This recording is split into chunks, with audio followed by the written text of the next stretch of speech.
ଗୀତାରେ ଜୀବମାନଙ୍କର ଗୁଣ ଓ କର୍ମ ଅନୁସାରେ ସେମାନଙ୍କର ଉତ୍ତମ, ମଧ୍ୟମ ଓ ଅଧମ ତିନି ପ୍ରକାର ଗତି ହୁଏ ବୋଲି କୁହାଯାଇଛି। କର୍ମଯୁଗ ତଥା ସାଂଖ୍ୟଯୁଗ ଦୃଷ୍ଟିରୁ ଶାସ୍ତ୍ରୋକ୍ତ କର୍ମ ଓ ଉପାସନା କରୁଥିବା ସାଧକମାନଙ୍କ ଗତି ବିଷୟ ଅଷ୍ଟମ ଅଧ୍ୟାୟର 24 ଶ୍ଲୋକରେ କହିଦିଆଯାଇଛି। ସେମାନଙ୍କ ମଧ୍ୟରୁ ଯେ ଯୁଗଭ୍ରଷ୍ଟ ହୋଇଯାଆନ୍ତି ସେମାନଙ୍କ ଗତିର ବର୍ଣ୍ଣନା ଷଷ୍ଠ ଅଧ୍ୟାୟର 40 ଠାରୁ 45 ଶ୍ଲୋକ ମଧ୍ୟରେ କରାଯାଇଛି। ସେଠାରେ କୁହାଯାଇଛି ଯେ ମୃତ୍ୟୁ ପରେ ସେମାନେ ସ୍ୱର୍ଗାଦି ଲୋକ ପ୍ରାପ୍ତ ହୁଅନ୍ତି ଏବଂ ସୁଦୀର୍ଘ କାଳ ପର୍ଯ୍ୟନ୍ତ ସେହି ଦିବ୍ୟ ଲୋକରେ ସୁଖଭୋଗ କରି ପବିତ୍ର ଆଚରଣଯୁକ୍ତ ଉତ୍ତମ ଲୋକଙ୍କ ଘରେ ଜନ୍ମ ହୁଅନ୍ତି, ଅଥବା ସ୍ୱର୍ଗକୁ ନ ଯାଇ ସିଧାସଳଖ ଯୋଗୀମାନଙ୍କ କୂଳରେ ଜନ୍ମ ହୁଅନ୍ତି ଏବଂ ସେଠାରେ ପୂର୍ବ ଅଭ୍ୟାସ ହେତୁ ପୁନର୍ବାର ଯୋଗ ସାଧନରେ ପ୍ରବୃତ୍ତ ହୋଇ ପରମଗତି ପ୍ରାପ୍ତି କରନ୍ତି। ସକାମ ଭାବରେ ବିହିତ କର୍ମ ଏବଂ ଉପାସନା କରୁଥିବା ଲୋକଙ୍କର ଗତିର ବର୍ଣ୍ଣନା ନବମ ଅଧ୍ୟାୟର 20 ଓ 21 ଶ୍ଲୋକରେ କରାଯାଇଛି। ସେଠାରେ ସ୍ୱର୍ଗ କାମନାରେ ଯାଗଯଜ୍ଞ ଆଦି ବେଦବିହିତ କର୍ମ କରୁଥିବା ଲୋକମାନେ ସ୍ୱର୍ଗଭୋଗ ପ୍ରାପ୍ତି କରିବାର ଏବଂ ପୁଣ୍ୟକ୍ଷୟ ହୋଇଯିବା ପରେ ପୁଣି ଥରେ ମର୍ତ୍ତ୍ୟ ଲୋକକୁ ଖସି ପଡ଼ିବାର କଥା କୁହାଯାଇଛି।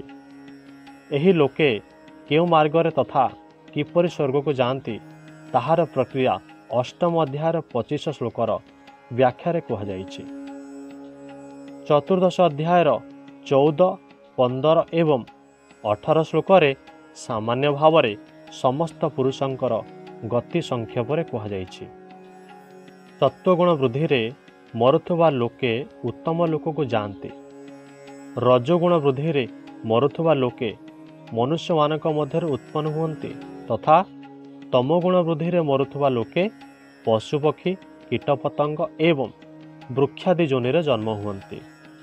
ଏହିପରି ସତ୍ୱଗୁଣରେ ସ୍ଥିତ ପୁରୁଷ ମରିବା ପରେ ଊର୍ଦ୍ଧ୍ୱ ଲୋକକୁ ଯାଆନ୍ତି। ରଜୋଗୁଣରେ ସ୍ଥିତ ରାଜସ ପୁରୁଷ ମନୁଷ୍ୟ ଲୋକରେ ରହନ୍ତି ଏବଂ ତମୋଗୁଣରେ ସ୍ଥିତ ତାମସ ପୁରୁଷ ଅଧୋଗତି ଅର୍ଥାତ୍ ନରକ ଏବଂ ତିର୍ଯ୍ୟକ୍ ଯୋନି ପ୍ରାପ୍ତ ହୁଅନ୍ତି।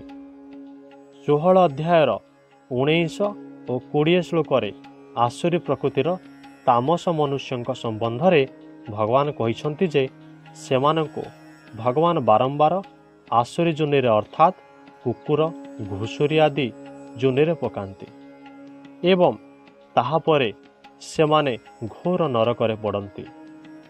ଏହିପରି ଅନ୍ୟାନ୍ୟ ସ୍ଥାନରେ ମଧ୍ୟ ଗୁଣକର୍ମ ଅନୁସାରେ ଜୀବଙ୍କର ଗତି ବିଷୟ କହିଦିଆଯାଇଛି। ମୁକ୍ତ ପୁରୁଷଙ୍କର ଗତିର ବର୍ଣ୍ଣନା ବିସ୍ତାରିତ ଭାବରେ ସାଂଖ୍ୟ ଓ ଯୋଗର ଫଳ ରୂପରେ ସ୍ଥାନେ ସ୍ଥାନେ ବର୍ଣ୍ଣନା କରାଯାଇଛି। ଜୀବନ୍ମୁକ୍ତ ପୁରୁଷଙ୍କର କେଉଁଠାକୁ ଯିବା ଆସିବା ହୁଏ ନାହିଁ। ସେମାନେ ତ ଏଠାରେ ହିଁ ପରମ ବ୍ରହ୍ମ ପରମାତ୍ମାଙ୍କୁ ପ୍ରାପ୍ତ ହୋଇଯାଆନ୍ତି।